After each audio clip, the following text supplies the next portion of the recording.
Quite often, if you want to join any kind of group, there can be initiation rituals, things you have to go through to prove that you're one of them.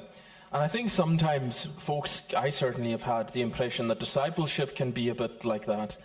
It's a funny word, you don't hear it in many other contexts, but it's kind of central to Christianity, is the idea that we are disciples. And most of us understand that what it means to be a disciple is a follower of Jesus, someone who is following Jesus. But beyond that, I think we can have a lot of apprehension and misunderstanding of what it actually involves, what it looks like. How does one become a disciple? How do you know if you are a disciple?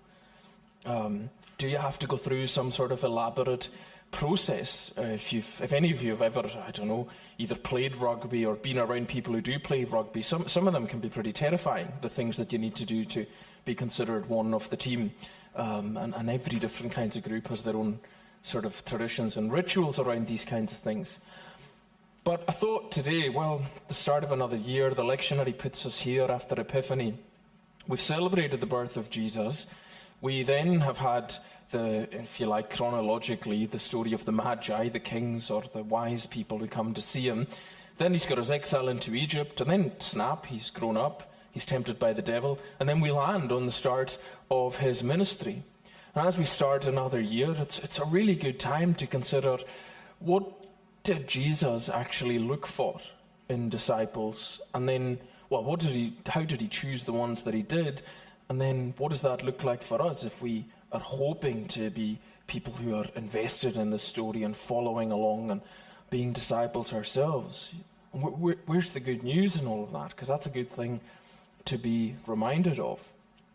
So I want to consider, why did he call disciples in the first place?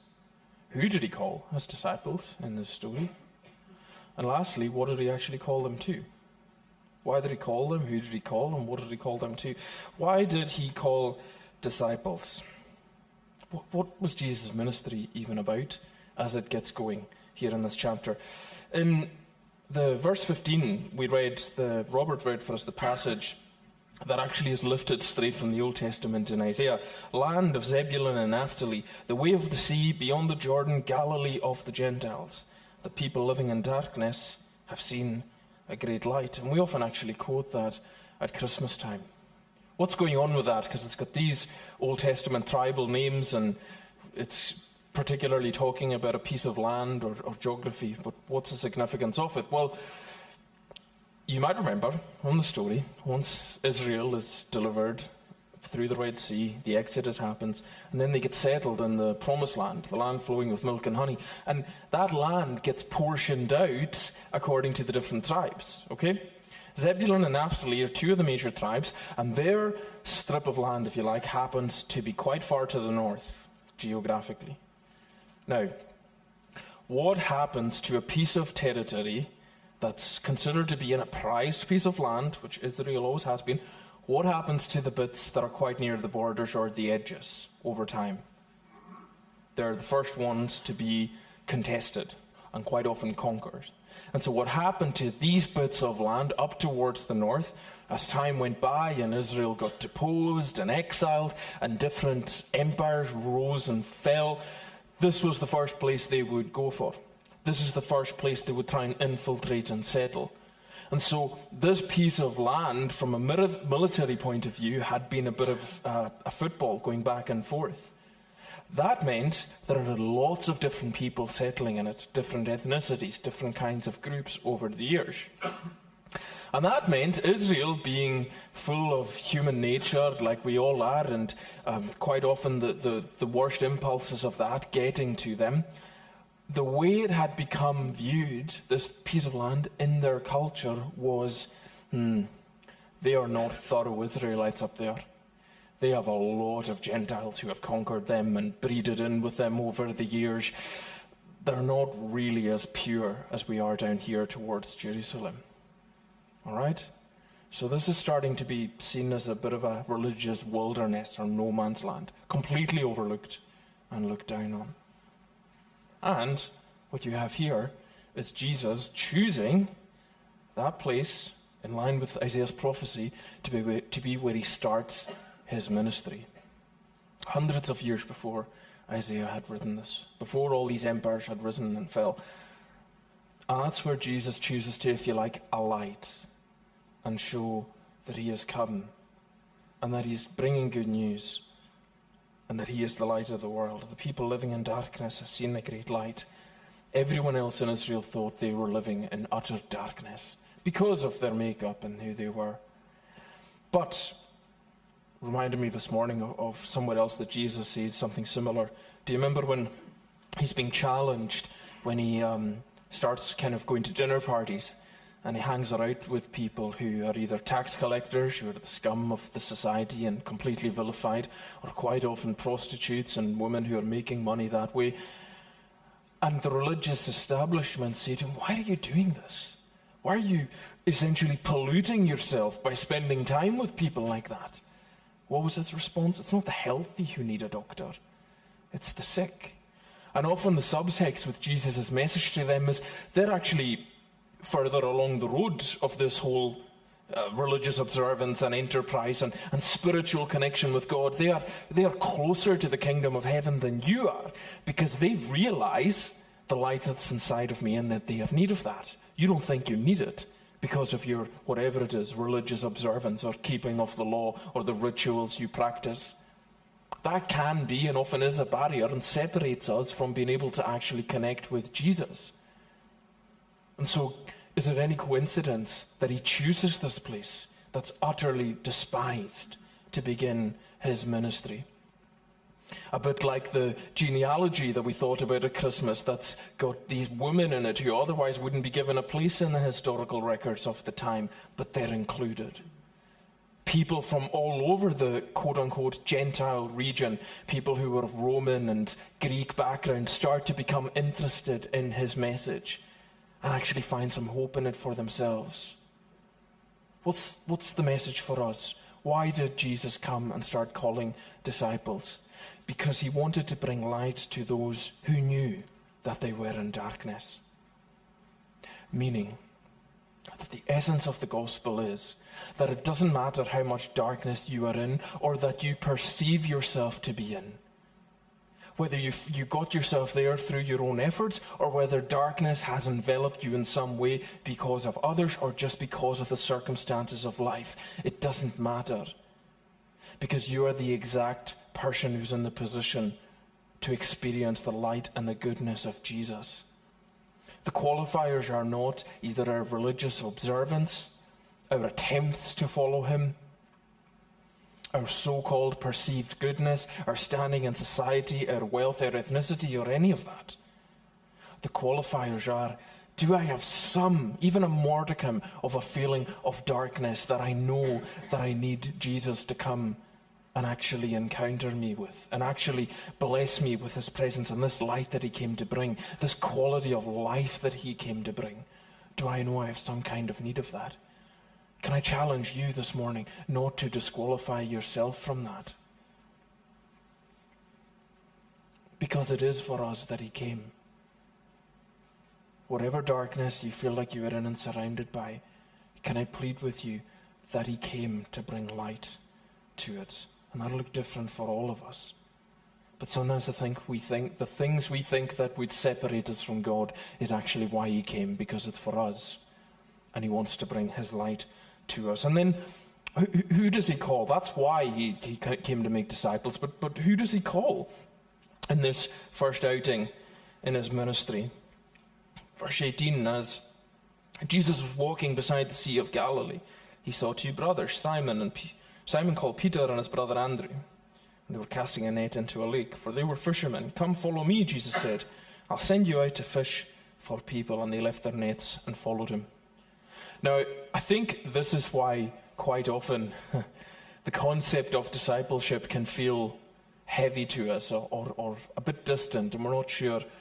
Because maybe we've been spiritually curious and we've wanted to think of ourselves as disciples, but we didn't have any fishing nets. Or maybe we worked in IT or insurance or health or whatever it is, and we didn't leave that and stop it and then go and do something for Jesus. And sometimes when you listen to preachers and people in ministry, they will give you the impression that you have to do something quite radical like that in order to be considered a disciple. And so I don't think that's who he calls. For one thing, okay, look at the two people here, Simon and Andrew. And I actually just want to explore one little fact about the names of the people that he called, because I found this fascinating this week, and I hope that you do too. Simon is a thoroughly Hebrew or Jewish name. Andrew is a Greek name. Now, I promise I'm going to try and make this interesting. A few hundred years before Jesus comes on the scene in this part of the world, Alexander the Great lived. And he conquered most of this region and went on a project where it became his empire. He wanted to make it very Greek. So he wanted Greek to be the main language of commerce, a bit like English is today around the world. And he was successful in that. That meant that in many ways Greek culture and customs overshadowed this whole land. To the point where in this family, one son has a very thoroughly Hebrew Jewish name, and then somebody else, and lots of other people would have too, had very Greek names. To such an extent had this culture embedded itself within these people. Now, notice that isn't a disqualifier for Jesus, because sometimes Christianity has been a bit like this in its history. Actually, we want more purity and more effort, to be better at this and more religiously observant. So he says, Simon, you come. In fact, he renames the very Jewish person, calls him Peter. And Andrew, you come too. And it's not something he's interested in, the extent to which their culture is mixed. I would put it to you, actually, that that's something that you see in Jesus' ministry that's a bit of a bonus and a benefit. The people come from different backgrounds and cultures, and all of that is brought and has some import and effect on the group, the society, the family, the people that he is building up and calling. And that goes back to the Old Testament. The Old Testament says that God will call people from the east, south, north, and west, that people will flood from all different kinds of nations and backgrounds, especially Gentile ones, to come and worship at the hill of the Lord, because the light that God is going to bring into the world is going to be so compelling that it's going to bring people. But he doesn't actually ask them to abandon their cultures. See, Jesus just has a very specific job and ministry for these disciples. And sometimes it's portrayed with the impression that he asked them to, forget about the fact that they had earthly responsibilities and families. And as I read more through the Gospels this week, that isn't true either. They may have changed jobs, at least for this period in Jesus' ministry, which was 3 years, but they still had families, and they stayed in their families, and it was a change in life. All of this to say who he calls is very ordinary people who are doing very ordinary jobs, who have very ordinary names that reflect the sort of mishmash of cultures that they happen to live in. And that is no different today. And I think the implications are that just as we ought not to disqualify ourselves from the fact that Jesus might be bringing his light and calling us into relationship with himself through the forgiveness of sins, but that he can call anyone. It actually doesn't matter what background they come from. It might even be better, it might be a better advert for the kingdom of God and how powerful and magnetic the presence and the goodness of God is, that people from all kinds of different backgrounds are able to see it and embrace it and call themselves part of it and find their identity in it. Some of you may have heard, and we were discussing this yesterday, that because of the current issues and backlog with the Home Office and those who are seeking asylum, that a good number are going to be settled here in Erskine. And over the weekend, I think it's about 200 or so eventually in the hotel. And over the weekend, I was pretty disheartened to see there were some Facebook posts and comments that were extremely derogatory and I would say needlessly reactive about that news. Now, everyone's entitled to their political opinions, and that's not what I'm here to do, to try and steer them in any one direction. But I can't help but see in the very fabric of the kind of community and people that God calls his disciples to be, is that there is that acceptance and that love and that celebration of the fact that people come from different backgrounds and cultures, and that they are worthy of hearing the good news of the gospel, and extended from that, that they are worthy of being shown the love that Christianity is so powerfully known and capable of. Later on in the chapter, as Jesus continues to heal and bless people, people come from all kinds of different regions to come and hear about that, and to come and be part of it and experience it. The gospel, by definition, is never just at home in one culture or one expression or one people group. The absolute power and indeed success of it over 2,000 years is that it can make its home with anyone. And what that shows us by extension is that all people are made in the image of God and are worthy of not only hearing the good news, but being treated as such with humanity and dignity, because they're part of God's creation. Do you see? What God is doing is bringing together people from all. He even did it with his own disciples. How much more should we be expectant that as God continues his work through us, through his church, that he'll continue to bring together different kinds of people who will find their welcome and their spiritual home and family within his community, who he's called to be his church.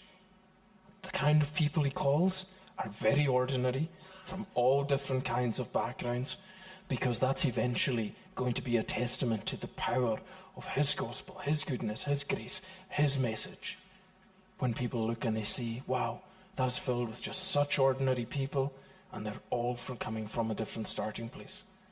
But they all find their hope in him. And lastly, what he calls them, and what he calls, by extension, any disciple to. Verse 23, most briefly. Jesus went through Galilee, teaching in their synagogues, proclaiming the good news of the kingdom, and healing every disease and illness among the people. There's a few aspects to Jesus' ministry, but I'd like to say to you that they continue, and they continue to be good news for us today and for the message the church has. He went about teaching in their synagogues. Why do we keep meeting and doing this and hopefully bringing some relevant Bible teaching on a Sunday? Because Jesus did it. Because human beings have that thirst for knowledge and to be taught about the things of God, and hopefully to be taught well. But there's an intrigue. God has made us to worship himself. And God has given us inquiring minds and spirits that want to know more about the mysteries of God and what he's revealed in his word. And that's why sometimes, whether it's under preaching or even reading the scriptures for ourselves or reading some kind of good biblical book, is that something is coming alive that it's almost imperceptible to us, but we can't explain fully, but something in us has been made to respond to that. And Jesus knows that that's a core need of people, so he comes to give them the best teaching that they have ever heard. And that's why, my friends, this is important, and this is good, and this is why we keep doing what we do, week by week, because Jesus did, and it's our need. And also, he went proclaiming the good news of the kingdom. Again, we're thinking about in our gathering of elders yesterday, and someone made a great comment that, why are we here? Essentially, it's to pass on our faith. All of us have hopefully encountered something about Jesus through the gospel that has so made a mark on our lives that we think that would be great if there was an opportunity for other people to encounter and to experience that. And that, again, this is why we're doing this for another year in 2023, is because there are more people who could become disciples because they will hear about this good news of Jesus forgiving their sins, showing them God's love and grace through the gospel. And we exist to help with that, to be ready to serve in whatever way, so that people will be able to hear that and their lives will be able to be made better, because that, at Christmas time, is what we celebrated. That's why he came into the world, to make new disciples, to seek and save the lost, and we get to be the conduit of helping to pass that faith on. And lastly, and healing every disease and illness among the people. And so Jesus was, of course, the Son of God and miraculous, and was able to perform these thematic healings. And depending on your expression of church, you can still find some of that going on today, or at least people saying that that's what they're doing. But I think Jesus is still healing in our world today. Because yes, there's diseases and there's medical science, and we're thankful for that. But there's a lot of brokenness beyond that. And I think one of the most powerful witnesses that we can still have is being able to say to anyone, look, I know Jesus he's risen, and he continues to reign from heaven, and he continues to be interested in the healing of all sorts of persons. And he's done it for me, and maybe not fully and finally, because I don't think any of us get fully and finally healed of all that ails us in this life. We continue to live under the weight and the curse of sin. But I think we do get to experience remarkable breakthroughs and healings and changes for the good and for the better through this kind of process of trying to follow him and walk along. Because that's point one, why he came. He came so that we might know that light actually making a difference and encountering us in our lives. He called you and me and those disciples, all these very ordinary people, to come and see what difference he could make, and to be part of it, regardless of their background or qualifications or culture. And he came and called them so that they might keep taking part in this. And more people would not only know the truth and the goodness of the faith as it's passed on, but the possibility and the reality that God came to actually heal, as it says in Isaiah 61, to heal the brokenhearted, to give recovery of sight to the blind, to actually help people make their way through this world and make it less burdensome and onerous, and somewhat make it lighter. And that's why you and I keep existing in 2023 as disciples and followers. May God bless his word to us this morning. Amen.